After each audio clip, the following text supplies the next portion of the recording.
Hello students, welcome करता हूं मैं अनिकेत अवस्थी अपने चैनल अवस्थी क्लासेस में। आज की इस वीडियो में हम डिस्कशन करेंगे क्लास 12th के chapter number 2 principles of management के बारे में, जिसके लिए हमने अपने प्रीवियस वीडियो में प्रिंसिपल्स क्या होते हैं, प्रिंसिपल्स के फीचर, प्रिंसिपल्स के इंपॉर्टेंस हम लोगों ने देख लिए थे। आज इस वीडियो में हम बहुत इंपॉर्टेंट डिस्कशन करने वाले हैं फेयोल प्रिंसिपल्स ऑफ मैनेजमेंट के बारे में। हेनरी फेयोल कौन है, हेनरी फेयोल ने कौन कौन से प्रिंसिपल बनाए, ये सारा कुछ आज इस वीडियो में हम जानेंगे।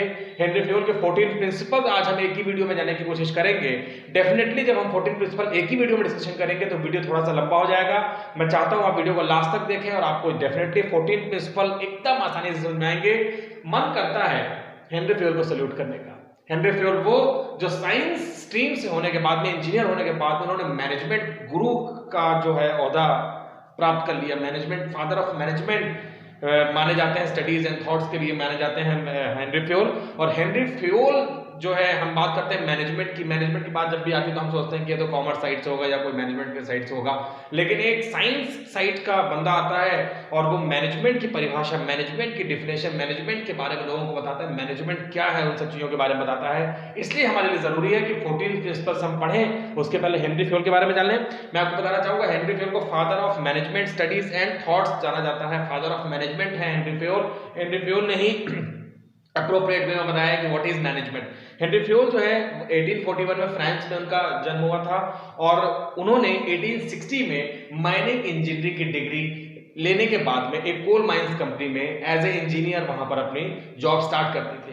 1881 में उनको उनके कैपेबिलिटी को देखते हुए, उनके अंदर के इंटरेस्ट को देखते हुए, उनके अंदर के जो काम करने का जज्बा था उसको देखते हुए कंपनी में उन्हें कंपनी का मैनेजिंग डायरेक्टर अपॉइंट किया गया। लेकिन दुख की बात यह थी कि जिस टाइम उन्हें कंपनी का मैनेजिंग डायरेक्टर बनाया गया उस टाइम कंपनी एक ऐसे सिचुएशन में थी जिसे हम इंसॉल्वेंसी की सिचुएशन कहते हैं। कंपनी शट डाउन पॉइंट में थी, कंपनी बंद हो सकती थी, कंपनी बहुत ही लॉस में चल रही थी और इंसॉल्वेंसी के बिल्कुल नजदीक थी।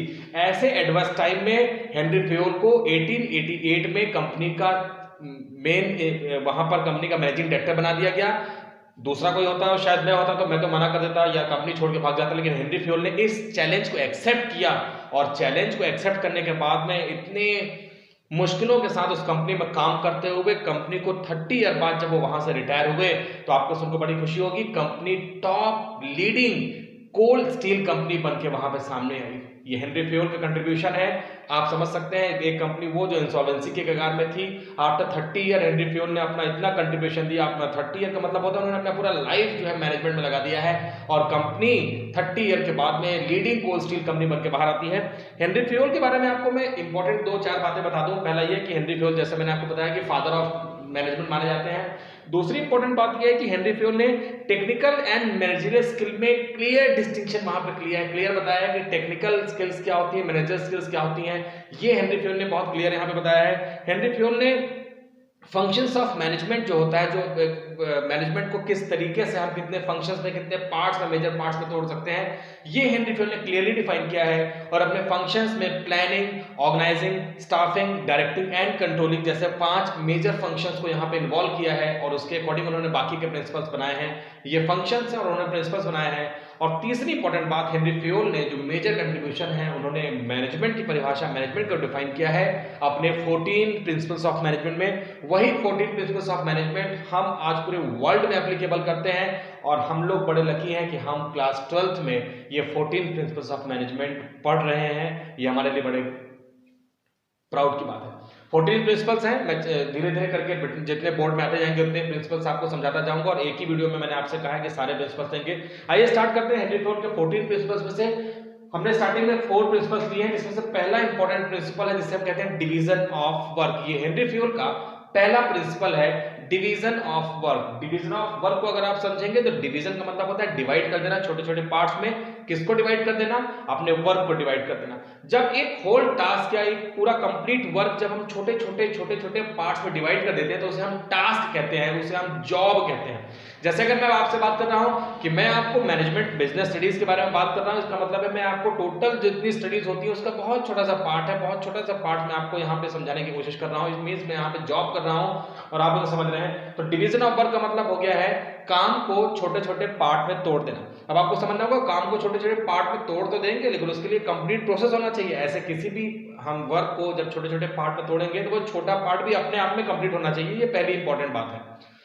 दूसरी इंपॉर्टेंट बात यह है कि जब हम छोटे छोटे पार्ट में वर्क को, टास्क को यहाँ पर डिवाइड करेंगे तो उस वर्क को करने के लिए हमारे पास स्पेसिफाइड वे में वर्कर्स होने चाहिए, एम्प्लॉयज होने चाहिए जो क्वालिफाइड होंगे। मैंने आपसे अपने प्रीवियस वीडियो में डिस्कशन किया है, वर्कर क्वालिफाइड होने चाहिए, वर्कर कैपेबल होने चाहिए और वर्कर का उस पर्टिकुलर वर्क को, उस जॉब को करने के लिए उनका इंटरेस्ट होना चाहिए।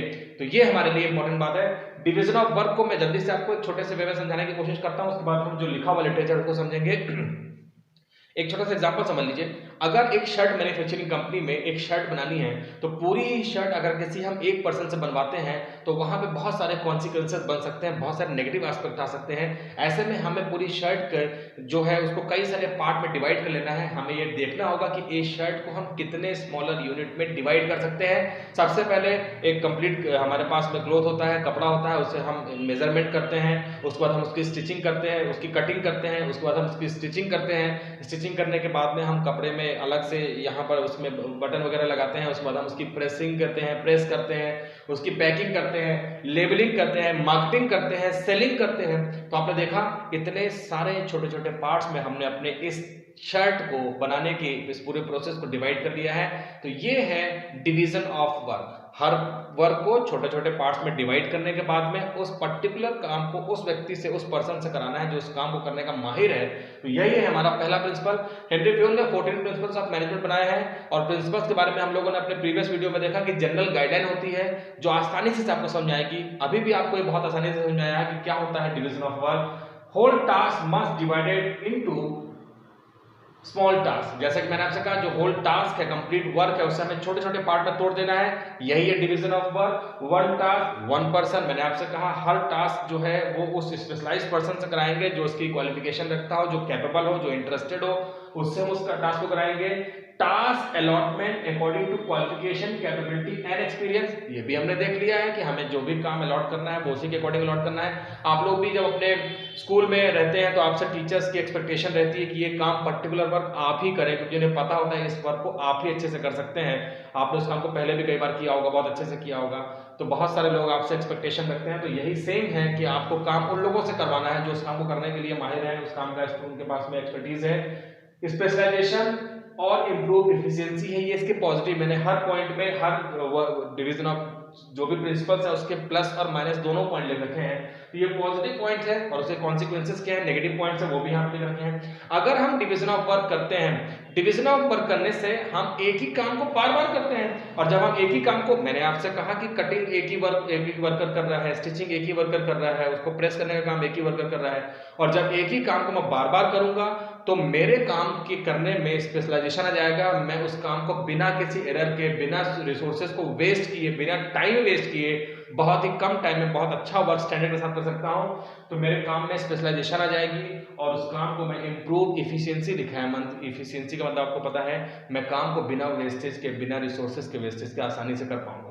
लेकिन अगर हम इसके नेगेटिव एस्पेक्ट देखें तो लिखा हुआ है lack of efficiency, no specialization, chances of duplication of work. तीन यहाँ पर आपको नेगेटिव चीजें देखने को मिल रही हैं। लैक ऑफ एफिशिएंसी का मतलब होता है कि जब मैं एक ही काम को करते रह जाऊंगा, एक ही काम को करते रह जाऊंगा, तो एक ही काम को करते करते करते करते हम बोर हो जाते हैं। और जब हम बोर हो जाते हैं उसी काम करते करते, तो डेफिनेटली उस काम में कहीं ना कहीं हम कुछ ना कुछ गलतियां करने लगते हैं। हमारा मन नहीं करता काम को करने में, हम चीज़ों को ओवरलैप कर जाते हैं, स्किप कर जाते हैं चीज़ों को, एक के बाद दूसरी के बाद डायरेक्ट तीसरे चौथे नंबर पर पहुंच जाते हैं।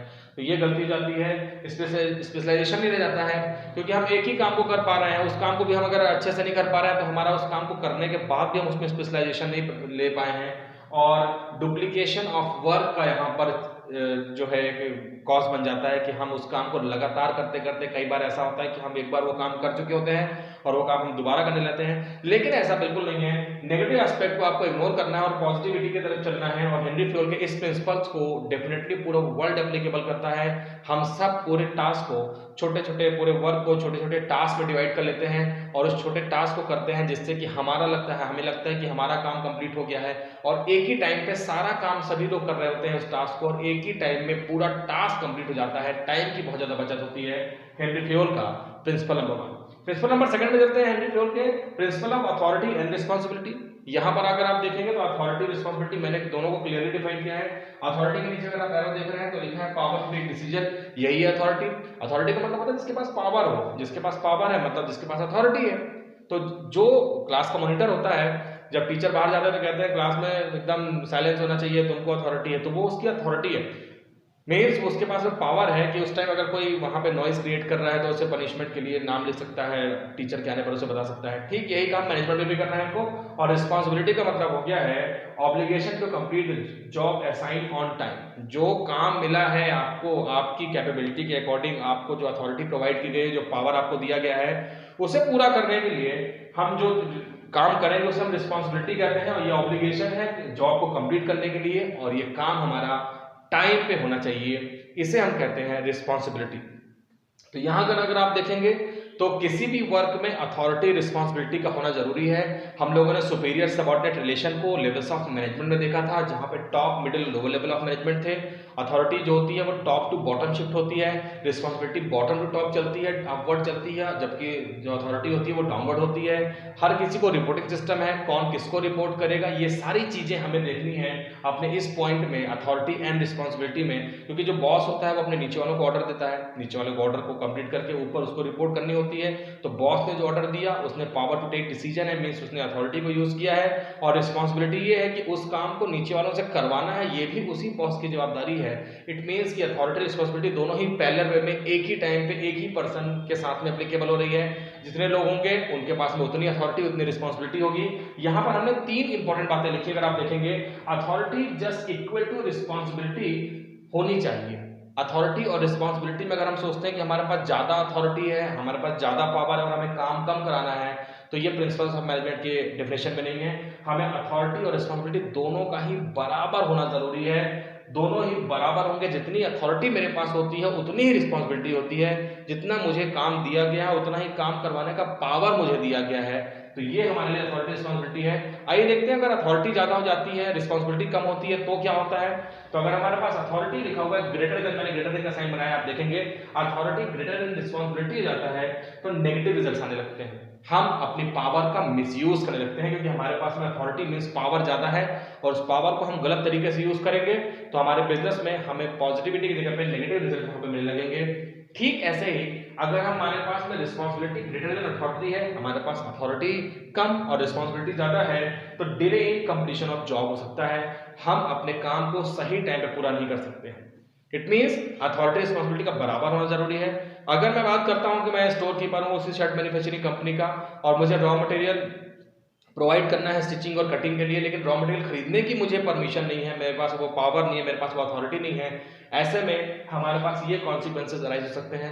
आपको ध्यान रखना है कि आपके पास में अथॉरिटी रिस्पांसिबिलिटी दोनों ही, अगर आप शिफ्ट करें या आपको कोई शिफ्ट कर रहा है तो वो पैरेलल होनी चाहिए, बराबर होनी चाहिए। यहाँ के पॉजिटिव अगर पॉइंट देखेंगे तो पहला पॉइंट है पॉजिटिव में नो मिसयूज ऑफ अथॉरिटी और नो डिले। तो अगर आप सही तरीके से यूज करते हैं अथॉरिटी रिस्पांसिबिलिटी को तो आपके में बिजनेस में, आपके ऑर्गेनाइजेशन में जो वर्क चल रहा है उसमें रिसोर्सेज का वेस्टेज कम होगा। आप अथॉरिटी को सही तरीके से यूज करेंगे, उसका मिसयूज नहीं होने पाएगा, साथ में आपके वर्क में डिले नहीं होगा। लेकिन इसके नेगेटिव एस्पेक्ट जो कॉन्सिक्वेंसेज हैं, अगर आप इसको नहीं करते हैं तब ये नेगेटिव पॉइंट अराइज होते हैं। Delay in work, misuse, overburden. Authority ज्यादा रिस्पांसिबिलिटी कम, रिस्पांसिबिलिटी ज्यादा अथॉरिटी कम, आप ओवर बर्डन हो जाएंगे। आपको किसी टास्क को अचीव करने का अथॉरिटी नहीं है लेकिन रिस्पांसिबिलिटी है कि आपको कंप्लीट करना है। ऐसे केस में आपके लिए ओवर बर्डन की कंडीशन क्रिएट हो सकती है। ये ध्यान रखना है हमें कि हमारे लिए अथॉरिटी और रिस्पांसिबिलिटी दोनों ही पैरेलल वे में बराबर होनी चाहिए। तीसरे पेज पर जब चलते हैं डिसिप्लिन है। डिसिप्लिन की जब भी बात आती है तो हम सब सोचते हैं अरे यार अब हमें ये करना होगा वो करना होगा। डिसिप्लिन का मतलब ही यही होता है कि किसी काम को करने या करने के लिए जो गाइडलाइन आपको दी गई है, जो आपको ऑर्डर दिया गया है, उसको आपको फॉलो करना है, ये हमारे लिए डिसिप्लिन होता है। तो डिसिप्लिन का सिंपल मतलब होता है following code of conduct, rule, regulation of employ agreement. जब भी हमारे ऑर्गेनाइजेशन में कोई एम्प्लॉय हम अपॉइंट करते हैं तो जिस टाइम उसे हम अपॉइंटमेंट लेटर देते हैं उस टाइम पे हमें उसे सारी बातें क्लियर कर देते हैं कि भाई आप हमारे ऑर्गेनाइजेशन के मेंबर बनने वाले हैं, आपको ऑर्गेनाइजेशन में इन सारे रूल्स को एप्लीकेबल करना है, आपको इन सारे रूल्स को फॉलो करना है। ये सारे रूल्स ही कहलाते हैं। आपको ये रूल फॉलो करना है और आपको ये रूल फॉलो नहीं करना है। तो जब हम किसी काम को करने या ना करने के लिए कहीं पे बाउंडेड जाते हैं, उसे ही हम कहते हैं डिसिप्लिन कहते हैं। हेनरी फ्योल ने अपने तीसरे प्रिंसिपल में डिसिप्लिन के बारे में बताया है, और डिसिप्लिन हर जगह होना बहुत जरूरी है। आप स्कूल में रहते हैं, आप असेंबली में खड़े होते हैं, प्रॉपर लाइन में खड़े होते हैं, असेंबली खत्म होने के बाद जब आप अपने क्लासरूम में जाते हैं तो उस टाइम आप प्रॉपर लाइन में जा रहे होते हैं। ये सब डिसिप्लिन है और बहुत इजी होता है, आपको बस एक सीधे लाइन में चलते हुए जाना है। ठीक ऐसे ही वर्कर्स वर्क कर रहे हैं। हेनरी फ्योल की ऑब्जर्वेशन थी कि वर्कर जब वर्क करेंगे तो वर्कर्स के बीच में डिसिप्लिन का होना बहुत ज़्यादा जरूरी है। वर्कर्स डिसिप्लिन में वर्क करेंगे तो वर्क हमारा एफिशिएंट और इफेक्टिव हो जाएगा। डिसिप्लिन का मतलब होता है आपस में ह्यूमन का ह्यूमन के साथ में प्लस ह्यूमन का मटेरियल रिसोर्सेज के साथ में डिसिप्लिन होना चाहिए। सही तरीके से यूज करेंगे, सही तरीके से उसका केयर टेक करेंगे, ये सारी चीजें हमको देखनी है। तो अगर हम यहाँ पर डेफिनेशन देखते हैं या पॉइंट देखते हैं डिसिप्लिन के, तो आइए देखते हैं कौन कौन से पॉइंट है। Good superior at all level, मैंने आपसे कहा कि हर लेवल में एप्लीकेबल होता है डिसिप्लिन। डिसिप्लिन का मतलब ये नहीं है कि टॉप लेवल में ही एप्लीकेबल होगा या मिडिल में या लोअर लेवल में, या टॉप लेवल वाले से मिडिल या लोअर लेवल से इसको मैनेज करवाएंगे। डिसिप्लिन का सारे levels, each level, middle, top और लोअर लेवल में होना, प्रेजेंस होना उनका बहुत ज्यादा जरूरी है।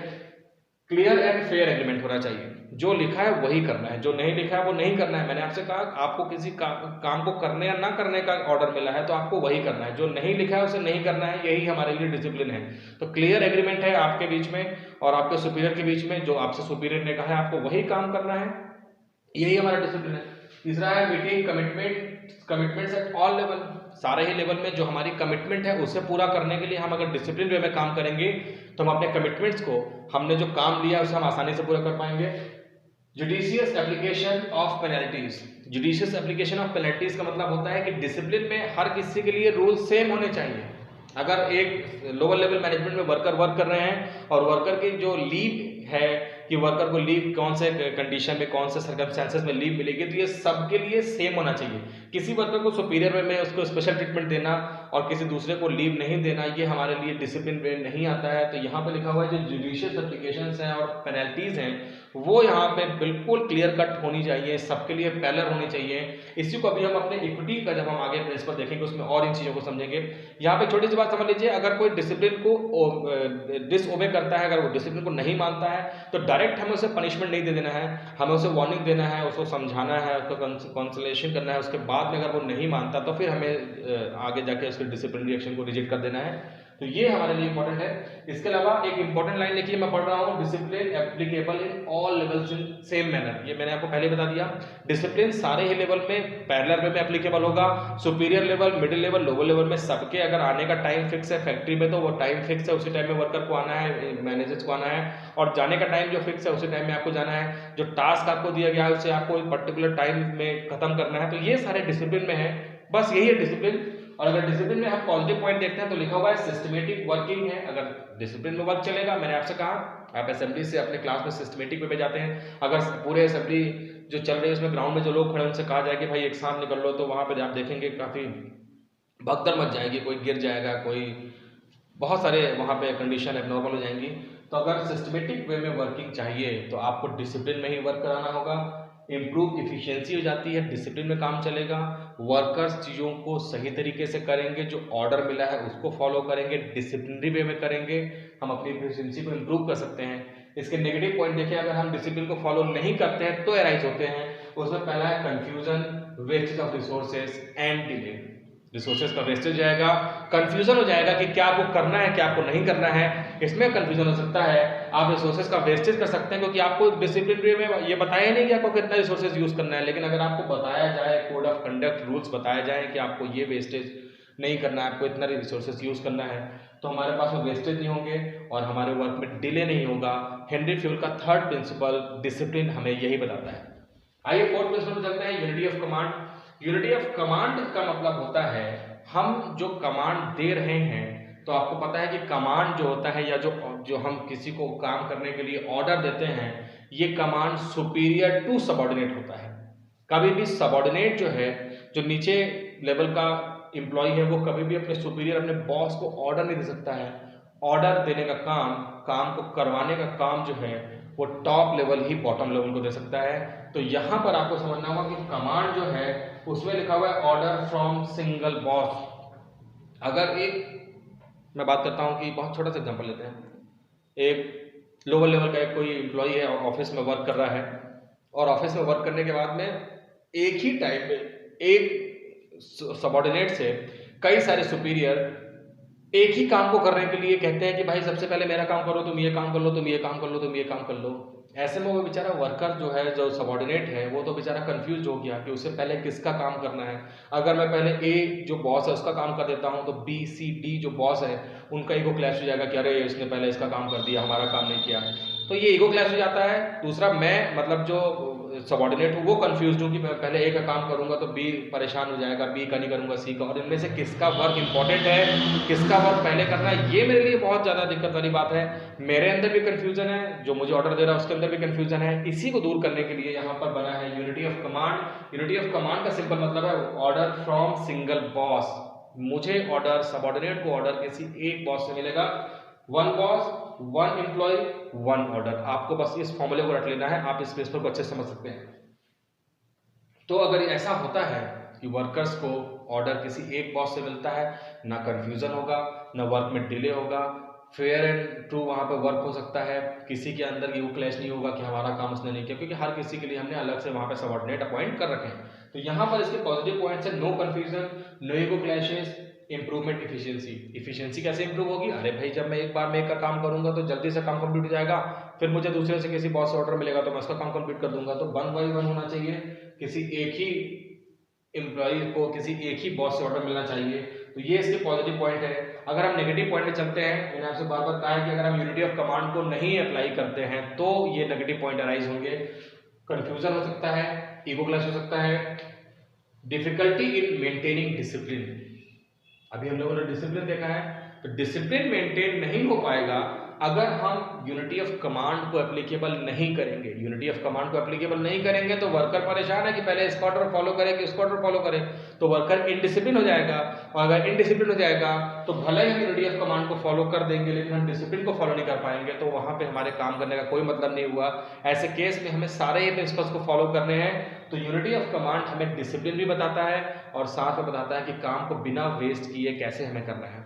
अब हम चलते हैं अपने 5वें नंबर के प्रिंसिपल्स में, आइए देखते हैं। तो 5th नंबर का प्रिंसिपल है हमारे पास में unity of direction. Unity of direction का मतलब पहले जान लेते हैं। डायरेक्शन का मतलब होता है जिस पाथ में हम जा रहे हैं, जिस टारगेट को हम अचीव करना चाहते हैं, उसे हम यूनिटी ऑफ डायरेक्शन कहते हैं। यूनिटी का मतलब आपको पता है कि एक साथ मिलकर काम करने को हम यूनिटी कहते हैं। यहाँ पर यूनिटी ऑफ डायरेक्शन का मतलब लिखा हुआ है 1 यूनिट मीन्स 1 प्लान। अगर हमारे ऑर्गेनाइजेशन में एक से ज्यादा यूनिट वर्क कर रही है, एक से ज्यादा यूनिट कैसे वर्क कर रही है? एक से ज्यादा यूनिट ऐसे वर्क कर रही है कि मान लीजिए अगर मेरे पास ये मार्कर है तो एक पर्टिकुलर यूनिट है हमारे इस ऑर्गेनाइजेशन का जो स्टेशनरी बनाता है, लेकिन उस स्टेशनरी में पूरी ही स्टेशनरी किसी एक प्लेटफॉर्म में तैयार नहीं हो रही है, किसी एक ही जो हमने लिखा है कि यूनिट में तैयार नहीं हो रही है। हमने अलग अलग यूनिट डिवाइड कर रखी है।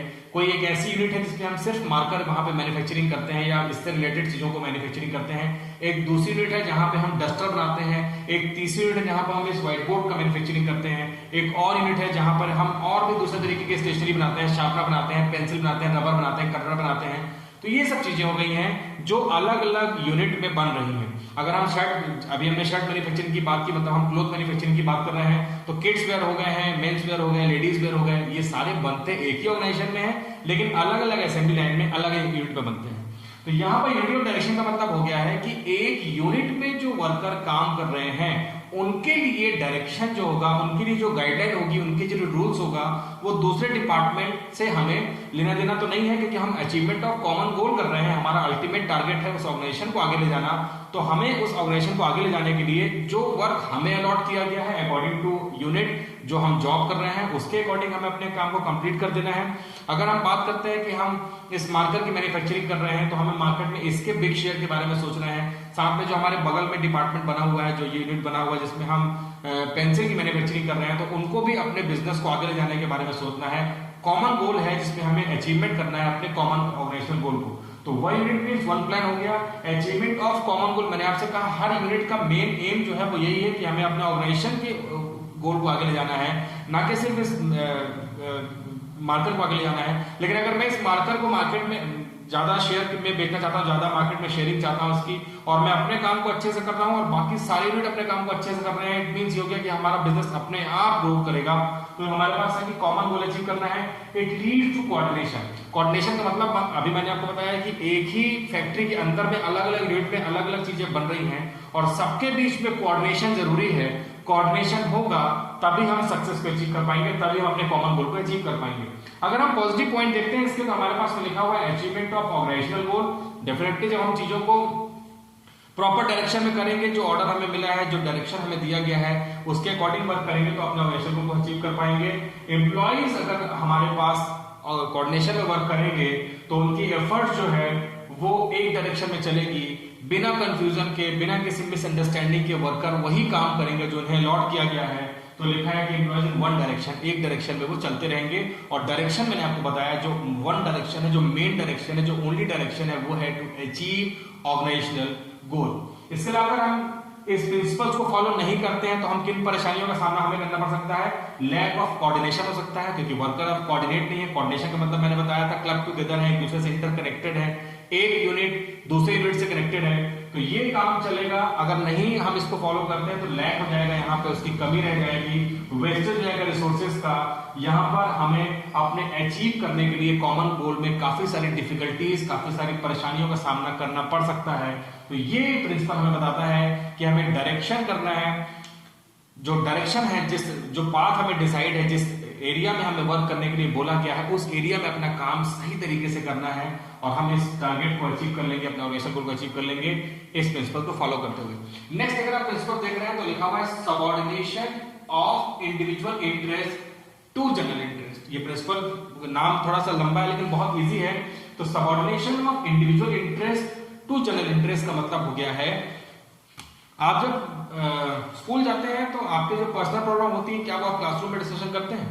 नहीं। हो सकता है वो प्रॉब्लम आप अपने टीचर से डिस्कस करते हो, लेकिन आप क्लासरूम में नहीं करते। अलग से आपको टाइम है, उसमें आप कन्फेशन करते हैं, उसमें जाके आप टीचर से अपनी प्रॉब्लम, या जो आपके स्कूल के फादर होते हैं, जो प्रिंसिपल्स होते हैं, आप उन लोगों से डिस्कशन करते हैं। लेकिन यहाँ पर आपको सोचना है कि जब आप किसी टारगेट को अचीव कर रहे हैं तो कि स्कूल आपकी पर्सनल प्रॉब्लम को सॉल्व करने का मेजर प्लेटफॉर्म नहीं है। वहां पर आपको सबसे पहले एजुकेशन देना है। इसका मतलब ये हो गया कि वहां पर जो सारे स्टूडेंट्स हैं उन सबका जो कॉमन गोल है, वो कॉमन गोल वहां पर पढ़ाई करना, स्टडी लेना हो जाता है। जबकि हर किसी स्टूडेंट्स के अपने इंडिविजुअल ऑब्जेक्ट भी हैं, लेकिन इंडिविजुअल ऑब्जेक्ट्स को जैसे ही हम स्कूल आते हैं तो उससे हम घर में ही थोड़ा देर के लिए वहां पे पॉज कर देते हैं, वापस घर जाके उस चीजों के बारे में हम बात करते हैं। ठीक ऐसे ही ऑर्गेनाइजेशन में जब वर्कर ऑर्गेनाइजेशन के अंदर आते हैं तो अंदर आने के बाद में वर्कर की जो पर्सनल इश्यूज होते हैं, वर्कर्स वो फैक्ट्री के अंदर लाने से हमें लोग अवॉइड करना चाहिए, क्योंकि हमें फैक्ट्री के अंदर में वर्कर्स की पर्सनल प्रॉब्लम से बहुत ज्यादा लेना देना नहीं है। मैं ये नहीं कह रहा कि लेना देना नहीं है, लेना देना है। वर्कर्स के बारे में हम उनसे कन्फेशन करते हैं, उनकी प्रॉब्लम को समझते हैं, लेकिन पहले हमारा अल्टीमेट गोल होता है कि आप हमारे फैक्ट्री में आए हैं, आप अपने पर्सनल गोल को थोड़ा देर के लिए किनारे रखिए और पहले आप हमारे ऑर्गेनाइजेशनल गोल, जिसके लिए आप हमारे फैक्ट्री में अपॉइंट हुए हैं, जिसके लिए हम आपको रेम्यूनरेशन का पेमेंट कर रहे हैं, आप उस काम को पहले करिए। तो ये हो सकता है। एक छोटा सा एग्जांपल आपको बताता हूं। मान लीजिए वर्कर हमारे यहाँ वर्क कर रहे हैं, कोई मैनेजर वर्क कर रहा है और मैनेजर के घर में किसी रिलेटिव के यहाँ बहुत इंपॉर्टेंट वहाँ पे फंक्शन होने वाला है, कोई मैरिज फंक्शन होने वाला है, लेकिन उसी दिन कोई बाहर से डेलीगेशन आ रहा है, कोई फॉरेन डेलीगेशन आ रहा है, जो हम बहुत इंपॉर्टेंट मीटिंग डिस्कशन करने वाले हैं किसी नए प्रोजेक्ट के लिए। ऐसे केस में उस एम्प्लॉय को, उस मैनेजर को अपने रिलेटिव्स की उस इंपॉर्टेंट मैरिज फंक्शन को वहां पे सेक्रीफाइस करना पड़ सकता है, छोड़ना पड़ सकता है, क्योंकि ऑर्गेनाइजेशन का अल्टीमेट गोल है इंडिविजुअल इंटरेस्ट को general interest means organization interest में कन्वर्ट करना।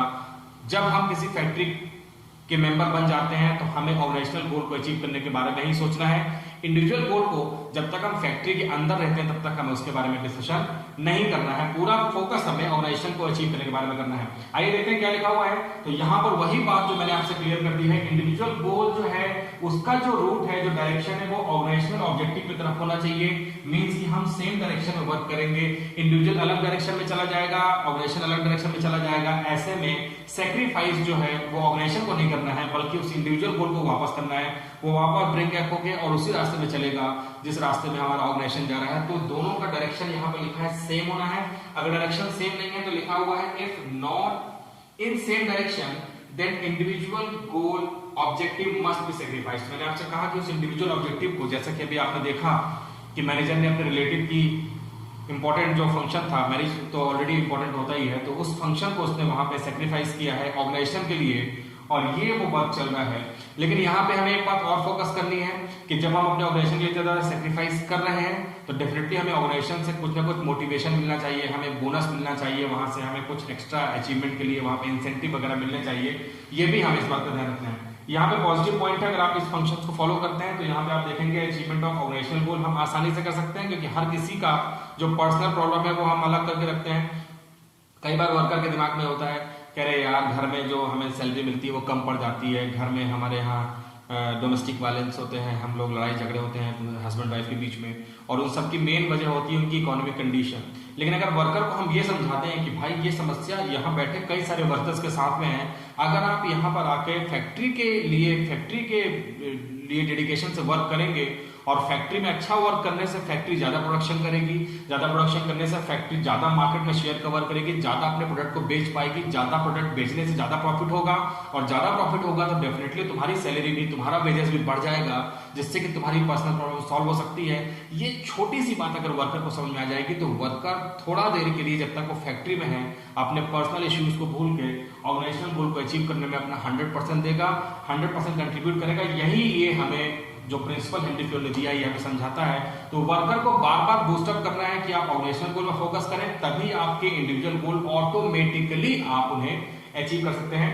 तो ये हो गया है coordination between individual and organization, आपको ध्यान रखना है इसका। अगर इस प्रिंसिपल को हम फॉलो नहीं करते तो क्या क्या कॉन्सिक्वेंसेज राइज होते हैं। नो अचीवमेंट ऑफ गोल, क्योंकि आपने अभी अपने पर्सनल इश्यूज दिन भर सोचते रह गए, आप फैक्ट्री में काम नहीं कर रहे थे, आप काम कर भी रहे थे तो आपका पूरा ध्यान आपके पर्सनल ऑब्जेक्टिव की तरफ था, चीजें को रिसोर्सेज का वेस्टेज हो रहा था, टूट फूट हो रही थी, पनिशमेंट मिल रहा था, पेनल्टी लग रही थी, सैलरी कट हो रही थी, तो ये सारी चीजें हो रही थी। और अगर हम इस प्रिंसिपल्स को फॉलो नहीं करेंगे तो एम्प्लॉयज भी also suffer in long run, employees को भी लॉन्ग रन में सफर करना पड़ेगा, ऑर्गेनाइजेशन सफर करेगा, ऑर्गेनाइजेशन की असली एसेट्स एम्प्लॉयज हैं, तो अगर एम्प्लॉयज सफर करेंगे ऑर्गेनाइजेशन के साथ में तो ये लंबे समय तक चल सकता है अगर हम इस प्रिंसिपल को फॉलो नहीं करते हैं। ध्यान रखना होगा इसका। रेम्युनरेशन ऑफ पर्सन, ये हमारे पास 7 नंबर का प्रिंसिपल हेनरी फ्योल ने दिया है। किसी भी काम को करवा रहे हैं आप किसी से, तो उस काम को करवाने के बाद में प्रोफेशनल वे में हमें उसको क्या देना पड़ेगा, काम के बदले में कुछ ना कुछ उसको, जिसे हम कहते हैं कि सैलरी देना पड़ेगा, वेजेस देना पड़ेगा, मेहनताना देना पड़ेगा, कोई ना कोई रेम्युनरेशन देना पड़ेगा। वही प्रिंसिपल है यहाँ पर। प्रिंसिपल में ये बताया गया है कि आपको रेम्युनरेशन कैसे देना है, किस लेवल पर देना है। पहले देख लेते हैं कि प्रिंसिपल का क्या मतलब है यहाँ पर रेम्युनरेशन का। तो रेम्युनरेशन ऑफ पर्संस का सिंपल मतलब है fair and adequate wages to worker. Fair wages होना चाहिए। फेयर वेजेस का क्या मतलब होता है अभी नीचे मैंने लिख रखा है, और एडिक्वेट का मतलब होता है कम से कम किसी भी वर्कर को हम इतनी सैलरी, इतना वेजेस तो दें कि वर्कर की जो बेसिक नीड है, जो अभी आगे हम अपने बिजनेस स्टडीज में ही मास्लोज नीड हायरार्की थ्योरी में पढ़ेंगे, जिसे हम फिजियोलॉजिकल नीड कहते हैं। सिंपल वर्ड्स में कहूं, फूड, क्लोथ, शेल्टर, रोटी, कपड़ा और मकान, उसकी बेसिक नीड उसकी सैलरी से पूरी होनी चाहिए। तो वो नीड जिसे हम एडिक्वेट नीड कहते हैं। और फेयर का मतलब क्या होता है वो मैं आपको बताने वाला हूं। फेयर वेजेस का मीन्स होता है financial capacity of the organization. हम इससे एग्जांपल लेते हैं। 2 फैक्ट्री है, दोनों ही फैक्ट्री में मान लेते हैं इस टाइप के हम मार्केट का मैन्युफैक्चरिंग करते हैं। एक फैक्ट्री जो मार्केट में 20% का शेयर रखती है इस मार्केट को बेचने में, दूसरी फैक्ट्री, दूसरा ऑर्गेनाइजेशन जो है वो 70% का मार्केट में मैन्युफैक्चरिंग का सेलिंग का शेयर रखता है। इट मींस कि जो 70% वाला मार्केट है, अगर ये हम बात करते हैं कि ये 70% वाला मार्केट है शेयर, तो डेफिनेटली इसका प्रॉफिट शेयरिंग रेशियो भी, प्रॉफिट जो होगा ये भी बहुत ज्यादा होगा कंपेयर टू इस वाले के। तो इसका मतलब हो गया कि यहाँ पे हम प्रॉफिट ज्यादा कमा रहे हैं, इसमें प्रॉफिट कम कमा रहे हैं। जिस ऑर्गेनाइजेशन में हम प्रॉफिट ज्यादा कमा रहे हैं वहां के एम्प्लॉयज की सैलरी ज्यादा होगी, नंबर ऑफ एम्प्लॉयज ज्यादा होंगे, नंबर ऑफ डिपार्टमेंट ज्यादा होंगे, नंबर ऑफ रिसोर्सेज वहां पे जो टेक्निकल मशीनरी वो भी ज्यादा होंगी, तो वहां पे सब कुछ ज्यादा है, वहां की फाइनेंशियल कैपेसिटी ज्यादा है। इट मींस कि वहां का वेजेस उस बिजनेस के साइज के अकॉर्डिंग एम्प्लॉयज का हो सकता है ज्यादा हो कंपेयर टू दूसरे वाले के। लेकिन दूसरे वाले को कभी भी अपना कंपैरिजन उस वाले से नहीं करना है कि वहां ज्यादा सैलरी मिलती है। उस डिपार्टमेंट में, उस ऑर्गेनाइजेशन में ज्यादा सैलरी इसलिए मिलती है कि वहां का साइज ओवरऑल बड़ा है, मार्केट में उसने बिग शेयर कवर किया है। आपको आपके बिजनेस के, आपके ऑर्गेनाइजेशन के स्टेटस के अकॉर्डिंग जो सैलरी मिल रही है वही फेयर सैलरी है। कंपेयर आपको दूसरे ऑर्गेनाइजेशन से नहीं करना है, करना है दूसरे ऑर्गेनाइजेशन से जो आपके सेम लेवल के ऑर्गेनाइजेशन होंगे, जिसे हम कॉम्पिटिटर कहते हैं। ये भी अभी आपको पॉइंट दिखेगा। तो फेयर वेजेस का मीन्स हो गया है कि आपको फाइनेंशियल कैपेसिटी जितनी ऑर्गेनाइजेशन की है उसके अकॉर्डिंग आपको सही मिल रहा हो, उससे कम ना मिल रहा हो। दूसरा, by keeping in mind the minimum wages act, जो गवर्नमेंट ने बना रखे मिनिमम वेजेस एक्ट है उससे कम आपको नहीं मिल सकता है, वो आपको वेजेस वहां पे मिलना चाहिए। और तीसरा है wages and salary paid by competitor. जैसे मैंने आपसे अभी कहा कि कॉम्पिटिटर वो नहीं है जो 70% का मार्केट शेयर कवर कर रहा है, वो कॉम्पिटिटर है। अगर हम 20% का मार्केट शेयर कवर करते हैं तो वो 25% या 20% के सराउंड होगा, वो अराउंड घूमता रहेगा, तो वो हमारा कॉम्पिटिटर है। उस कि एम्प्लॉइज को जितनी सैलरी मिल रही है, जितना वेजेस मिल रहा है, कम से कम उतना ही आपको मिलेगा। अगर नहीं मिलेगा तो आपको पता है आपको क्या करना है, आपको वेजेस और कम मिलने पर आपको फैक्ट्री छोड़ के वर्कर दूसरी फैक्ट्री में मूव कर जाते हैं। अगर थोड़े से पैसे की वजह से अगर वर्कर हमारे यहाँ से शिफ्ट कर जाता है, इसे हम लेबर टर्नओवर कहते हैं। लेबर टर्नओवर होना हमारे लिए बहुत ज्यादा हार्म होता है हमारे बिजनेस के लिए। वर्कर बिजनेस छोड़ के थोड़े से पैसे से दूसरे बिजनेस को ज्वाइन कर लेते हैं। ऐसा करने से हमने वर्कर को जो ट्रेन किया था, हमने उनके ट्रेनिंग में जो खर्च किया था, वर्कर जो हमारे काम में एफिशिएंट हो गए थे, हमारी मशीनरी के साथ ढल गए थे, नए वर्कर आएंगे, नई ट्रेनिंग, नया सब कुछ, तो उसमें बहुत सारा हमारा वेस्टेज हो जाएगा, रिसोर्सेज का, टाइम का। तो ये सब चीजों का ध्यान आपको रखना है वेजेस डिसाइड करने में। अगर हम इस रेमुनरेशन ऑफ पर्संस को फॉलो करते हैं, प्रिंसिपल्स को, तो हमारे लिए क्या बेनिफिट होने वाले हैं? Employees get motivated, devotion and commitments. Workers हमारे काम करेंगे पूरे अपने 100% जो उनके अंदर की कैपेसिटी होगी उसके साथ काम करेंगे। उनके अंदर हमारे ऑर्गेनाइजेशन के लिए कमिटमेंट्स रहेगी कि नहीं, हमारी फैक्ट्री जो है वो बाकी सारे जो सेम नेचर की फैक्ट्री उनसे ज्यादा ही ₹1 हमें ज्यादा ही सैलरी देती है। वर्कर खुश हैं, वर्कर सेटिस्फाई हैं, क्योंकि वर्कर को मॉनेटरी मोटिवेशन में ही ज्यादा फोकस करना होता है उनका, हम उनको पैसे से ही मतलब होता है। तो यहाँ पर हमें ध्यान रखना है इस बात का। अगर हम इसको फॉलो नहीं करते हैं तो इंक्रीज एम्प्लॉइज टर्नओवर, मैंने आपको बताया टर्नओवर मींस वर्कर हमारा बिजनेस छोड़ के चले जाएंगे तो क्या क्या कॉन्सिक्वेंसेज होते हैं मैंने आपको बता दिया है। और डिससेटिस्फेक्शन हो जाएगा, वर्कर स्ट्राइक करने लगेंगे। स्ट्राइक होने से वर्कर बोलेंगे कि हमारे इतनी सैलरी बढ़ाओ, हमारे इस डिमांड को पूरा करो। और फैक्ट्री का बंद होना तो डेफिनेटली हमारे लिए हार्मफुल ही है।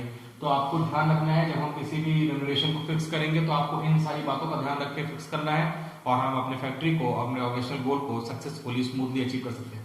नेक्स्ट प्रिंसिपल है प्रिंसिपल ऑफ ऑर्डर। यहाँ पर ऑर्डर का मतलब सबसे पहले मैं बता दूं, आप लोगों ने देखा ऑर्डर वो किसी को डिसिप्लिन वे में ऑर्डर देने वाली बात नहीं है। इस प्रिंसिपल को समझने के लिए आप समझिए, मैं आपसे क्वेश्चन करता हूं, अगर आपको अपने स्कूल में अपने प्रिंसिपल सर या प्रिंसिपल मैम को या फादर को ढूंढना है तो आप किस जगह पे सबसे पहले देखने जाएंगे? अगर आपको किसी दूसरे क्लास के स्टूडेंट्स को, आपका फ्रेंड है किसी दूसरे सेक्शन में, तो आप उसे कहाँ सबसे पहले देखने जाएंगे? आप अपने टीचर को अपने अगर स्टाफ रूम में देखना चाहते हैं या कहीं देखना चाहते हैं, सबसे पहले आप कहाँ देखेंगे? इन सब का आंसर है कि उन सब के लिए वहां पे सुटेबल प्लेस बनी हुई है। अगर हम प्रिंसिपल सर या प्रिंसिपल मैडम को ढूंढने जा रहे हैं तो सबसे पहले हम प्रिंसिपल चेंबर की तरफ जाएंगे अपने स्कूल में, क्योंकि हमें पता है कि उस जगह पे प्रिंसिपल सर या प्रिंसिपल मैडम हमारे बैठे होंगे। टीचर्स को ढूंढना है तो स्टाफ रूम में एक सुटेबल प्लेस है। स्टूडेंट जो हमारे हैं तो अलग अलग सेक्शन है, आप 12th A में है, 12th B में है, 12th C में है। कोई आपका स्टूडेंट फ्रेंड 12th C में है तो आप 12th C में जाकर आसानी से ढूंढ सकते हैं। क्विक सर्च हो सकता है, टाइम का वेस्टेज कम होगा, एफर्ट का वेस्टेज कम होगा। तो यहाँ पर ऑर्डर का मतलब है ऑर्डरली अरेंजमेंट। क्या लिखा हुआ है? ऑर्डरली अरेंजमेंट आपको करना है मैन एंड मटेरियल का। मैंने आपको जो बताया वहां पे सिर्फ मैंने मैन का किया कि एक पर्सन दूसरे पर्सन को आसानी से सर्च कर सकता है। लेकिन अगर आप इसके लिए एक एग्जांपल और आसान है, आप लोगों ने देखा है घर में हमारे किचन में हर चीज हमारे पेरेंट्स हमारी मम्मी ने सब जमा रखी है और वो बिना देखे ही वहां से चीजों को निकाल कर और बना लेती है। उन्हें पता है कि कौन सी चीज कहाँ रखी हुई है। इसे ही ऑर्डरली अरेंजमेंट आप अपने डोमेस्टिक स्टडी से समझ सकते हैं। तो वहां पर ऑर्डरली अरेंजमेंट होना चाहिए मैन एंड मटेरियल का। वर्कर फैक्ट्री में वर्क कर रहे हैं, फैक्ट्री में वर्क करने के बाद कई सारे वर्कर्स जो सबऑर्डिनेट है उन्हें सुपीरियर की जरूरत पड़ती है। सुपीरियर तक पहुंचने के लिए उन्हें सुपीरियर को ढूंढना ना पड़े, टाइम वेस्ट ना हो। सुपीरियर का पर्टिकुलर केबिन बना है, बॉस का केबिन है, वो वहां तक आसानी से पहुंच सकते हैं, उसे क्विक सर्च कर सकते हैं। रिसोर्सेज जो मटेरियल हम यूज कर रहे हैं उसके लिए भी फिक्स प्लेस है, वहां पे आप जाके फिक्स प्लेस से ले सकते हैं। आपका टाइम का वेस्टेज नहीं होगा, आप चीजों को जल्दी से ले सकते हैं। तो ये लिखा हुआ है इस प्रिंसिपल में। देखिए मैंने आपसे कहा कि प्रिंसिपल सारे ही एंड्रयू ने बहुत ही सिंपल वर्ड्स में बताए हैं। प्रिंसिपल ऑफ ऑर्डर भी उसी का एक एग्जांपल है। तो यहाँ पर प्रिंसिपल में लिखा हुआ है everything and everyone has fix place. हर चीज के लिए वहां पे फिक्स प्लेस होना ही चाहिए। तो फिक्स प्लेस होगा, हमारे पास रिसोर्सेज का वेस्टेज हम कम कर पाएंगे। इसके पॉजिटिव पॉइंट अगर आप इस प्रिंसिपल को फॉलो करते हैं, no wastage of time in search. अगर आप किसी को सर्च कर रहे हैं तो उसमें आपका वेस्टेज नहीं होगा, टाइम का वेस्टेज तो डेफिनेटली नहीं होगा। स्मूथ एंड सिस्टमेटिक वर्किंग, हर चीज सिस्टम में, हर चीज की कोई सुटेबल प्लेस वहां पे डिसाइड है। कई सारे स्कूल्स में तो स्टूडेंट्स के बैठने की भी प्लेस भी फिक्स है, तो टीचर आते हैं तो तुरंत समझ जाते हैं कि ये स्टूडेंट यहाँ बैठा है, इससे उनका सर्च करने में टाइम नहीं खराब होता है। तो यहाँ पर सिस्टमेटिक वर्किंग चल सकती है अगर हम हर किसी चीज का मेन और मटेरियल का वहां पर प्लेस फिक्स कर देते हैं। तो अगर हम इस प्रिंसिपल को फॉलो नहीं करेंगे तो कॉन्सिक्वेंसेस क्या क्या है आपको पता है, wastage of time and energy, आप एनर्जी वेस्ट कर रहे हैं, अपनी टाइम वेस्ट कर रहे हैं। इसके अलावा not able to contact the person at the right time. जिस टाइम पे हमें उस पर्सन से मिलना था, जो टाइम था जब हम उसे सर्च करने में टाइम वेस्ट कर रहे थे, वो उससे मिलने का टाइम था, लेकिन प्लेस फिक्स ना होने की वजह से हम उस पर्टिकुलर पर्सन से या उस पर्टिकुलर रिसोर्सेज को नहीं ले पाए, हमारा टाइम वेस्ट हो गया, हमारा काम टाइम पे नहीं हुआ, इफेक्टिवनेस वहां पर ओवरलैप हो गई। इसका ध्यान रखना है आपको। आइए चलते हैं नेक्स्ट प्रिंसिपल की तरफ। तो आइए अब चलते हैं नेक्स्ट प्रिंसिपल की तरफ, जो कि प्रिंसिपल नंबर 9 है। इसका नाम है सेंट्रलाइजेशन डिसेंट्रलाइजेशन।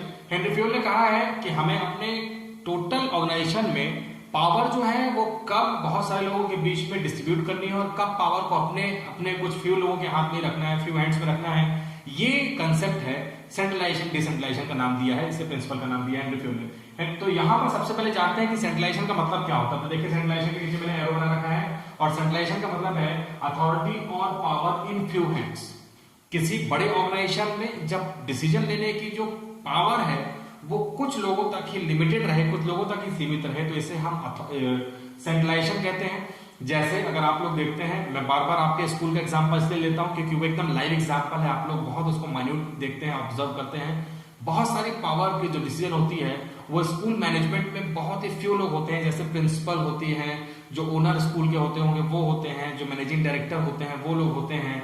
तो बहुत फ्यू लोग होते हैं, कम लोग होते हैं जो ओवरऑल स्कूल की डिसीजन लेते हैं। तो ये जो डिसीजन कुछ लोगों के हाथ में रहती है, जो इंपॉर्टेंट डिसीजन होती हैं, स्कूल में छुट्टी कब करनी है, स्कूल में आने का टाइम कैसे डिसाइड होगा, या जाने का टाइम, या जो बीच में शिफ्ट चेंज हो जाती है, विंटर में कई बार हम स्कूल की टाइमिंग आने की चेंज कर देते हैं। तो बहुत सारी चीजें हैं जो डिसीजन है, तो कुछ फ्यू हैंड्स में होते हैं, तो हम सेंट्रलाइजेशन कहते हैं। डिसेंट्रलाइजेशन का क्या मतलब होता है? Evenly distribution of power at every level of management. Evenly distribution कर देना, वो जो अभी मैं बात कर रहा हूँ कि जो बहुत सारी पावर है उसमें से कुछ पावर को बहुत सारे लोगों के बाद में दे देना, नीचे अपने डाउनवर्ड्स में सबऑर्डिनेट के पास शिफ्ट कर देना, ताकि वो लोग भी डिसीजन ले सकें। तो हमें कब पावर को अपने पास रखना है और कब पावर को शिफ्ट कर देना है, यही वो प्रिंसिपल है। इसमें सबसे पहले हम ये जान लेते हैं कि हमें कब चीजों को सेंट्रलाइज करना है और कब चीजों को सेंट्रलाइज करना है। ये डिपेंड करता है किसी भी ऑर्गेनाइजेशन के साइज पर। आप देखेंगे लिखा है depend upon size of organization. अगर ऑर्गेनाइजेशन का साइज छोटा है तो आपको वहां पर बिना किसी डाउट के कोई भी डिसेंट्रलाइजेशन करने की जरूरत नहीं है, वहां पर पूरा ही काम सेंट्रलाइजेशन के थ्रू चल सकता है, क्योंकि साइज ऑर्गेनाइजेशन का छोटा है, डिसेंट्रलाइजेशन की जरूरत नहीं है। सेंट्रलाइज में ही बहुत सारे लोग हैं जो पावर डिसीजन लेते हैं और नीचे एप्लीकेबल कर देते हैं। लेकिन अगर बिजनेस का साइज बड़ा है तो डेफिनेटली वहां पे हमें कंप्लीट सेंट्रलाइजेशन या कंप्लीट डिसेंट्रलाइजेशन नहीं करना है, बल्कि बेस्ट मिक्स लेना है। बहुत सारी चीजों का सेंट्रलाइजेशन, बहुत सारी चीजों का डिसेंट्रलाइजेशन। तो साइज बड़ा होने पर हमें करना है। इसके अलावा सेंट्रलाइजेशन हमें कब करना है इसके बारे में आप जान लेते हैं। सेंट्रलाइजेशन व्हेन, कब करना है। तो पहला जैसे कि मैंने आपसे बता दिया साइज, अगर साइज बिजनेस का बड़ा है तो आपको डेफिनेटली वहां पे सेंट्रलाइजेशन करना है और डिसेंट्रलाइजेशन भी करना है। इसके अलावा अगर एम्प्लॉइज लेवल जो है, एफिशिएंसी लेवल और जो कॉम्पिटेंस लेवल एम्प्लॉइज का है वो बहुत अच्छा है, उनके अंदर कॉमन सेंस अच्छा है, वो बहुत कॉम्पिटिटिव है, बहुत एनर्जेटिक है, वो बहुत फेथफुल वर्क कर रहे हैं हमारे लिए, तो ऐसे जगह पे हम डिसेंट्रलाइजेशन कर सकते हैं। लेकिन अगर वर्कर का इंटेलिजेंस लेवल कम है, वर्कर चीजों को तुरंत नहीं समझ पाते हैं, तो वहां पर पावर अपने पास ही रखनी है, पावर उनको नहीं देनी है, वो पावर का मिसयूज कर सकते हैं। तो सेंट्रलाइजेशन डिसेंट्रलाइजेशन आपको देखना है। मैंने आपसे कहा है कंप्लीट सेंट्रलाइजेशन या कंप्लीट डिसेंट्रलाइजेशन के सिस्टम को फॉलो नहीं करना है, आपको दोनों का बेस्ट मिक्स लेना है। ये ऑर्गेनाइजेशन के नेचर पे, साइज पे, उसके वर्किंग स्टाइल पे डिपेंड करता है कि किन चीजों का सेंट्रलाइज पावर जो है नीचे शिफ्ट करनी है और किन चीजों की पावर अपने पास रखनी है। इसे ही हम कहते हैं सेंट्रलाइजेशन डिसेंट्रलाइजेशन। इसके बेनिफिट क्या है, अगर आप इस प्रिंसिपल को एप्लीकेबल करते हो तो आप देखेंगे benefit of concentration and centralization and decentralization. अगर आप प्रिंसिपल को फॉलो करते हैं तो आप नीचे लोगों से कैसे काम कराना है, उनको अथॉरिटी देने के बाद में वो लोग भी रिस्पॉन्सिबल हो जाते हैं किसी काम को करने के लिए। तो आप सेंट्रलाइज और डिसेंट्रलाइज दोनों का बेनिफिट ले सकते हैं। और आप देख सकते हैं कि फास्ट डिसीजन होता है, स्ट्रिक्ट कंट्रोल होता है।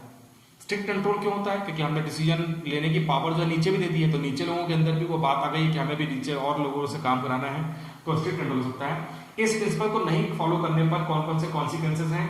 कंप्लीट डिसेंट्रलाइजेशन अगर हम सेंट्रलाइजेशन करते हैं तो वहां पे डिले इन डिसीजन हो सकता है, क्योंकि कंप्लीट सेंट्रलाइजेशन करने से जो डिसीजन पावर है वो कुछ फ्यू लोगों के हाथ में है और उनके पास अब बहुत सारे ऑर्डर जब लग जाएंगे किसी काम को करने या ना करने के लिए, तो वो धीरे धीरे काम को करेंगे, वर्क में डिले हो सकता है। अगर कंप्लीट डिसेंट्रलाइजेशन करते हैं तो वर्कर उस वर्क का, उस अथॉरिटी का मिसयूज कर सकते हैं। तो लिखा हुआ है मिसयूज ऑफ अथॉरिटी, इसलिए कंप्लीट सेंट्रलाइजेशन या कंप्लीट डिसेंट्रलाइजेशन नहीं करना है, बल्कि दोनों का कंप्लीट मिक्स लेना है। क्योंकि अगर हम कंप्लीट सेंट्रलाइजेशन कर देते हैं तो सारे काम पेंडिंग हो जाएंगे, क्योंकि कुछ ही लोग हैं जो डिसीजन लेने का पावर है जिनके पास में, और बहुत सारे डिसीजन पेंडिंग है, ऐसे में हमें डिसेंट्रलाइजेशन करना है, लेकिन कंप्लीट डिसेंट्रलाइजेशन भी आपको वहां पर नहीं करना है। यही इस प्रिंसिपल में जानते हैं, बस इतना ही इस प्रिंसिपल में आप इसको देखिए। इसके अलावा अगर आप देखते हैं प्रिंसिपल नंबर 10 हमारे पास में प्रिंसिपल ऑफ स्केलर चेन, बहुत इंपॉर्टेंट प्रिंसिपल है। स्केलर चेन प्रिंसिपल हमारे लिए कम्युनिकेशन फ्लो सिस्टम को मेंटेन करता है कि हमें किसको कब रिपोर्ट करना है, किससे कब मिलना है, ये हमें इस सिस्टम में पता चलेगा। तो यहाँ पे चेन का मतलब हो गया है मींस लाइन ऑफ अथॉरिटी। हमें किसके, जैसे अगर हम बात करते हैं कि आप स्कूल में प्रिंसिपल मैडम से डायरेक्ट नहीं मिलते हैं, तो आप पहले अपने क्लास टीचर से मिलते हैं, फिर जो कोऑर्डिनेटर होता है स्कूल का उससे आप कहते हैं कि हमें मिलवा दो प्रिंसिपल मैडम से। ऐसे करते करते आप अथॉरिटी फॉलो करते हैं, डायरेक्ट कई बार आप प्रिंसिपल चैम्बर में नहीं घुसते हैं। तो ऐसे ही यहाँ पे वर्कर्स को फॉलो करना है कि वर्कर डायरेक्ट टॉप लेवल के मैनेजमेंट से कैसे मिल सकते हैं, कब मिल सकते हैं, कब नहीं मिल सकते, सब जानेंगे।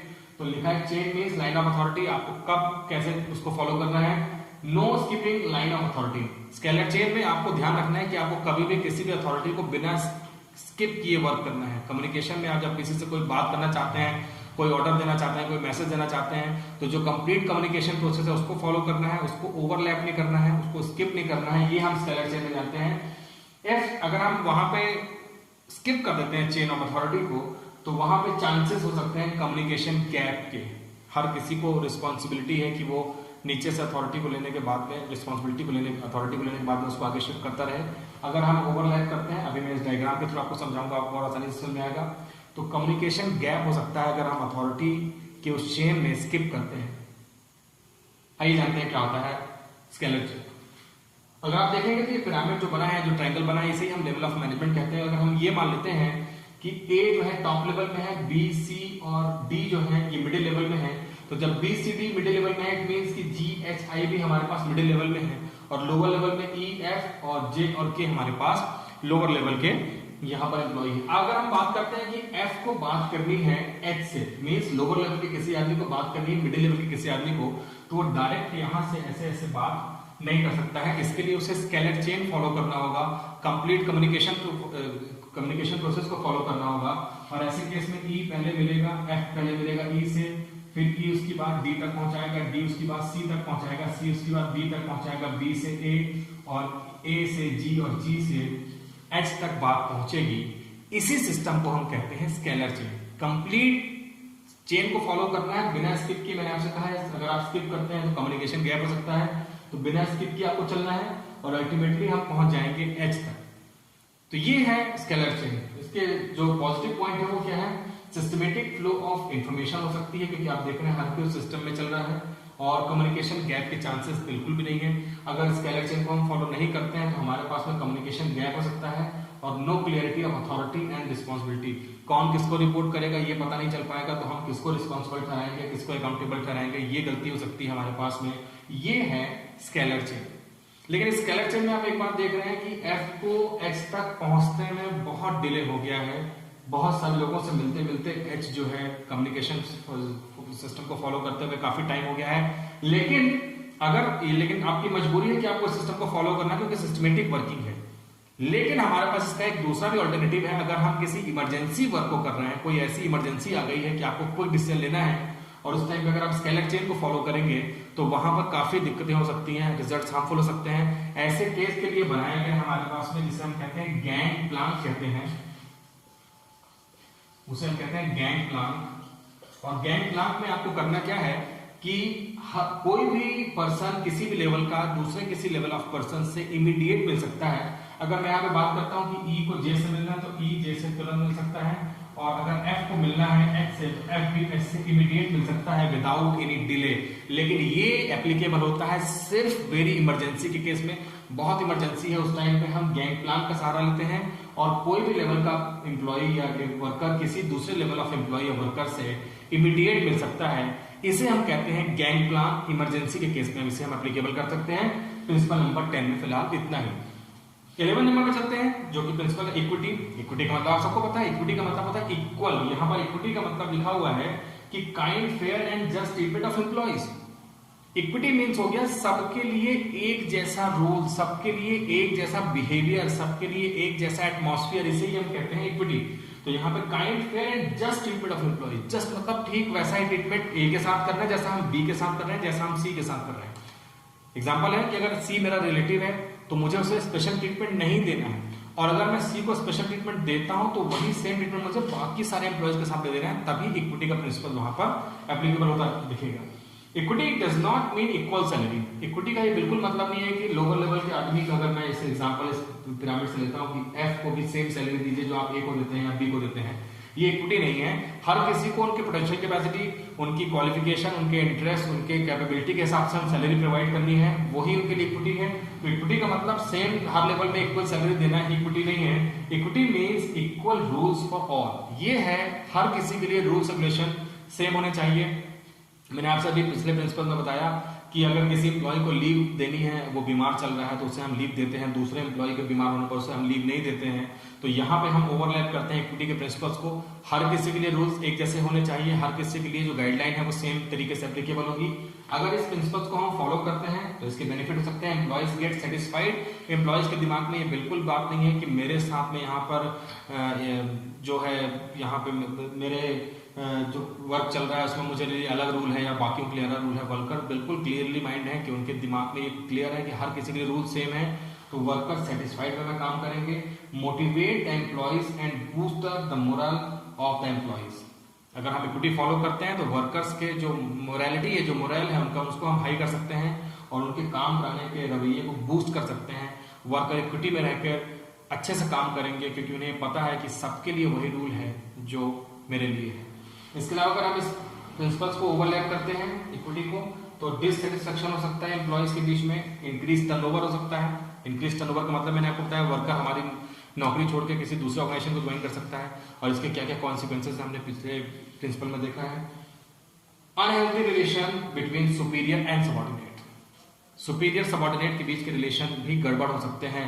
अगर किसी वर्कर के बीच में आ जाए, दिमाग में आ जाए कि उस पर वर्कर के साथ में अच्छा और मेरे साथ में गलत बिहेव है, तो डेफिनेटली सुपीरियर सबऑर्डिनेट के रिलेशन भी यहाँ पे खराब हो सकते हैं। इन सबसे बचने के लिए आपको इक्विटी को फॉलो करना है। ऑर्गेनाइजेशन स्मूथ वे में रन करेगा, हम सफलता को, एक सक्सेस को लगातार अचीव करते रहेंगे। नेक्स्ट प्रिंसिपल की तरफ चलते हैं। नेक्स्ट प्रिंसिपल की तरफ चलते हैं। नेक्स्ट प्रिंसिपल हमारा प्रिंसिपल नंबर 12 है और ये है stability of tenure of personal. इसका मतलब होता है हमारे ऑर्गेनाइजेशन में जो भी वर्कर, जो भी एम्प्लॉइज काम कर रहे हैं, ना तो उनका फ्रीक्वेंट टर्नओवर कर देना है कि वर्कर्स का अपॉइंटमेंट किया और छोटी सी गलती की वजह से हमने उसको बिजनेस से, अपने ऑर्गेनाइजेशन से टर्मिनेट कर दिया। ऐसा कर देने से बाकी जो एम्प्लॉइज हैं, बाकी जो वर्कर्स हैं, उनके अंदर एक फोबिया क्रिएट होता है कि अरे थोड़ी सी गलती कर देने से भी हम वर्कर्स को अपने ऑर्गेनाइजेशन से टर्मिनेट कर देते हैं। तो फ्रीक्वेंट टर्नओवर नहीं होना चाहिए और फ्रीक्वेंट टर्नओवर के साथ में वर्कर्स का फ्रीक्वेंट ट्रांसफर भी नहीं होना चाहिए, जो कि मैंने लिखा है avoid frequent turnover and rotation of employees. Rotation का मतलब होता है, टर्नओवर का मतलब आपको बताया मैंने कि उसको बिजनेस से ही गायब कर देना, बिजनेस से कहने का चाहिए कि टर्मिनेट कर देना। और रोटेशन का मतलब हो गया कि एक डिपार्टमेंट से किसी दिन दूसरे डिपार्टमेंट में, फिर किसी दूसरे डिपार्टमेंट में ऐसे उसको जॉब उसकी चेंज करते रहना। ऐसे में वर्कर अगर हम बार बार उसका रोटेशन करते रहेंगे तो वर्कर एक डिपार्टमेंट में, एक यूनिट में रह के जो चीजें सीख पाता है, लंबे समय तक अगर वहां पे रहता, उसके अंदर स्पेशलाइजेशन आता, वो फ्रीक्वेंट रोटेशन करने से वो चीजें उसके अंदर नहीं रह जाएंगी, वर्कर कंफ्यूज हो जाएगा, वो किसी भी काम में स्पेशलाइज नहीं हो पाएगा, उसके अंदर में एक्सपर्टीज नहीं डेवलप होने पाएगी। तो हमें उसका फ्रीक्वेंट रोटेशन भी नहीं करना है। इसके अलावा फ्रीक्वेंट ट्रांसफर भी वर्कर करने करना है। अगर हम फ्रीक्वेंट ट्रांसफर करते हैं, आप सोचिए ट्रांसफर कर देने से, अगर मैं एक प्लेस से दूसरे प्लेस में ट्रांसफर कर देता हूं, अगर मैं किसी एम्प्लॉय का ट्रांसफर दिल्ली टू कैलकाटा कर देता हूं, तो वो अपने पूरे लगेज को, पूरे सामान को लेकर वहां वापस शिफ्ट होगा जहां पे वो पहले रह रहा था, रेंट में रह रहा था। वहां से रेंट का पूरा सामान पैक करवाने के बाद में नई जगह में जाके अपने सामान को वापस सेटल करता है, अपने बच्चों का एडमिशन किसी नए स्कूल में कराता है, नया बिजली का कनेक्शन, नया गैस का कनेक्शन, नया टाटा स्काई का कनेक्शन, नया सब कुछ उसे करना पड़ता है। और जैसे ही वो वहां सेटल होता है, आप फिर उसका ट्रांसफर कर देते हो। वर्कर यहाँ पर सेटिस्फाइड नहीं होने वाला, वर्कर यहाँ पर डिससेटिस्फाइड ही होगा कि अभी मैंने यहाँ पे अपनी गृहस्थी, अपना फिर से सब कुछ सेट किया और फिर से मैंने ट्रांसफर कर दिया। ऐसा ना होने पाए, इसलिए हमें वर्कर का फ्रीक्वेंट ट्रांसफर भी नहीं करना है। तो यहाँ पर आपको इस प्रिंसिपल को फॉलो करना है। फ्रीक्वेंट ट्रांसफर, फ्रीक्वेंट टर्नओवर और फ्रीक्वेंट रोटेशन, इन चीजों को अवॉइड करना है। एक ही जगह पे वर्कर को ज्यादा टाइम तक काम करने के लिए छोड़ देना है, ताकि उसके अंदर में स्पेशलाइजेशन आ जाए, उस काम के लिए एक्सपर्टीज उसके अंदर डेवलप हो जाए। इन सब चीजों का ध्यान रखना है। अगर हम ऐसा करते हैं तो पॉजिटिव पॉइंट है कि उसके अंदर में एफिशिएंसी उसकी इंप्रूव हो जाएगी। एफिशिएंसी लेवल एक ही जगह पे रहते रहते वो काम को करते करते डेवलप कर लेगा, उसके टाइम और रिसोर्सेज का वेस्टेज वहां पर नहीं होने पाएगा। अगर इस प्रिंसिपल को हम फॉलो नहीं करते हैं तो वर्कर जो है वेस्टेज का रिसोर्सेज करेंगे, क्योंकि वो किसी फील्ड में एक्सपर्टीज है ही नहीं, स्पेशलाइजेशन है ही नहीं, वो नए जगह पे जाते हैं तो नए तरीके से नए सिरे से काम शुरू करते हैं, और जब नए काम को शुरू किया जाएगा तो रिसोर्सेज का वेस्टेज डेफिनेटली होगा, आप चाहें तो और ना चाहें तो। इसके अलावा वही बात लिखी है कि वर्कर फ्रस्ट्रेट हो जाएंगे और डिससेटिस्फेक्शन होगा एम्प्लॉयज के अंदर में। आपको इस प्रिंसिपल को फॉलो करना है और उन तीनों चीजों को अवॉइड करना है जो मैंने आपको बताई है। नेक्स्ट प्रिंसिपल है इनिशिएटिव। याद करिए, जब क्लास में कोई टीचर पढ़ा रहा होता है और वो कहता है कि किसी को कोई डाउट, तो आप जल्दी से हाथ उठाते हैं। बहुत सारे बच्चे इनिशिएटिव लेने में, पहल करने में लेट करते हैं, या उनके अंदर शाइनेस होती है कि नहीं हम नहीं करेंगे, कोई हमें देख लेगा। बस इसी को हम कहते हैं इनिशिएटिव। वर्कर्स के अंदर में ये मोटिवेशन डालना, ये इंकरेजमेंट करना कि आप भी बढ़ चढ़ के मेरे इस वर्क में मेरा साथ दो, इसी हम कहते हैं initiative. Encouraging employees to give suggestion, employees के सजेशन लेने हैं। लोअर लेवल में हम कोई मशीनरी परचेस करने वाले हैं तो ये पक्की बात है कि लोअर लेवल की मशीनरी टॉप लेवल से ही वहां पर अलॉट होगी, और टॉप लेवल की मीटिंग में अगर किसी लोअर लेवल के एम्प्लॉयज को बुलाया गया है ये बोलते हुए कि भाई आपको बताना है कि मशीन में जो आप अभी एट प्रेजेंट मशीन में वर्क कर रहे हैं वो कैसी चल रही है, तो आपको उसके जो नेगेटिव पॉइंट है वो बताने हैं या जो उसके अच्छे पॉइंट है वो बताने हैं, ताकि नई मशीन परचेज हो सके। आपको इनिशिएटिव लेना है, आपको देके बाकी वर्कर इनिशिएटिव लेंगे, सजेशन देंगे, और आपके सजेशन से वर्क चलेगा तो आपको भी लिए भी कन्वीनियंट हो जाएगा। तो सजेशन है taking the first step with the self motivation. लेकिन ये काम, ये जो साइकोलॉजी है, ये जो फिनोमिना है, ये हमारा साइकोलॉजिकल फिनोमिना है कि आपको खुद से इनिशिएटिव लेना होगा। मैं आपको बार बार बोलता रहूंगा कि तुम इनिशिएटिव लो, लेकिन जब तक आप अपने आप से सेल्फ मोटिवेट होकर इनिशिएटिव लेंगे तब तक हम इस स्टेप को नहीं ले पाएंगे। आपको हमेशा सजेशन तैयार रखने हैं आपके मैनेजर्स के लिए, आपके सुपीरियर के लिए, और सजेशंस वेलकम होते हैं। सजेशन कई टाइप के होते हैं, कई सारे लोग सजेशन देते हैं, लेकिन कई लोगों के सजेशन वहां पे एक्सेप्ट होते हैं, कईयों के रिजेक्ट होते हैं। लेकिन जो सजेशन एक्सेप्ट हो जाते हैं उसे हम अपने रूल्स में एप्लीकेबल कर लेते हैं, उससे हम गाइडलाइन तैयार कर लेते हैं। तो वो सजेशन उन लोगों को भी फॉलो करना है जिन लोगों ने सजेशन, जिनके एक्सेप्ट नहीं हुए हैं, उनको डिससेटिस्फाई नहीं होना है। हमें उन्हें भी मोटिवेट करना है कि आपने सजेशन दिया, फ्यूचर में भी हम आपके सजेशन की एक्सपेक्टेशन रखते हैं, ताकि फ्यूचर में भी आप लोगों से एक्सपेक्टेशन मिलेगी और आपके लिए हमारा वर्क चलेगा, तो वर्कर वहां पे मोटिवेट होते हैं। इसके पॉजिटिव पॉइंट अगर आप देखेंगे तो लिखा है develop feelings of belongingness. Belongingness का मतलब होता है एक अपनापन आता है कि हाँ बॉस ने हमारे भी सजेशन को माना है, रूल में एप्लीकेबल किया है, तो लोगों के अंदर अपनेपन की भावना वहां पे डेवलप होती है। अचीव टारगेट ऑन टाइम है if they are set their concentration. हम अपने मैं मैनेजर हूं, मैंने वर्कर से पूछा कि भाई इस काम को कंप्लीट करने में आपको कितना टाइम लगेगा, तो वर्कर्स ने ही आपस में डिसाइड करके बता दिया कि इतना टाइम लगने वाला है। तो वर्कर्स के बताए टाइम के अकॉर्डिंग मैंने वहां पर टाइम सेट किया, जिससे वर्कर्स भी अपने टारगेट को स्मूथली वहां पर अचीव कर पा रहे हैं। इसका अगर हम वैल्यूएशन करते हैं, इसको हम इनिशिएटिव को अगर हम ओवरलैप करते हैं, इसको हम अनदेखा करते हैं, तो वहां पर employees will not work to the best. Worker अच्छे से काम नहीं कर पाएंगे, अपना बेस्ट नहीं दे पाएंगे, और डीमोटिवेटेड अमंग्स एम्प्लॉइज। वर्कर्स ये सोचेंगे कि सारा डिसीजन तो मैनेजमेंट ने खुद ही ले लिया बिना हमसे पूछे। अगर हम इनिशिएटिव फॉलो करते हैं तो वर्कर्स के अंदर में ये फीलिंग भी डेवलप नहीं होने पाएगी, क्योंकि हमने सारा ही काम वर्कर्स के सजेशंस के बेसिस पे ही वहां पर सेट किया है। लास्ट प्रिंसिपल में चलते हैं, एस्पिरिट डी कॉर्प्स। इसका मतलब होता है टीम वर्क। हमें जो भी काम करना है वो टीम वर्क में करना है। याद करिए, हमने essence of management chapter number 1 में पढ़ा था, जिसमें हम लोगों ने देखा था कि फंक्शंस ऑफ मैनेजमेंट के अलावा एक और इंपॉर्टेंट फंक्शन था कोऑर्डिनेशन। बिना कोऑर्डिनेशन के, बिना स्पिरिट डी कॉर्प्स के हमने जो बाकी के 13 प्रिंसिपल्स पढ़े हैं वो किसी भी काम के नहीं है, जब तक हमारे बीच में टीम वर्क नहीं होगा, जब तक म्यूचुअली हम एक दूसरे के ऊपर डिपेंडेंट नहीं होंगे, इंटरलिंक इंटरपर्सनल रिलेशन हमारे बीच में डेवलप नहीं होंगे। तो ये प्रिंसिपल हमें ये बताता है कि हमें जो भी काम करना है मिलजुल के करना है, टीम वर्क में करना है, कोऑर्डिनेशन के साथ करना है, बिलोंगिंगनेस का मतलब मैंने आपको बताया अपनेपन के साथ करना है, और आई को हमेशा वी के साथ रिप्लेस करना है। ये नहीं सोचना है कि सारा काम मैं करूंगा, सारा काम हम करेंगे, इस कंसेप्ट में चलना है। इसके अगर आप पॉजिटिव पॉइंट देखते हैं तो बहुत सिंपल बात हो गई कि हमें अपने अचीवमेंट करना है, टारगेट को, गोल को हम टाइम पे अचीव कर सकते हैं बिना रिसोर्सेज का वेस्ट किए, बिना टाइम का वेस्ट किए। मैंने बहुत सारे पॉइंट नहीं लिखे हैं, वो आप अपने कॉमन सेंस का यूज करके, जैसे कि हमने बाकी जगह पे लिखा था, देख सकते हैं।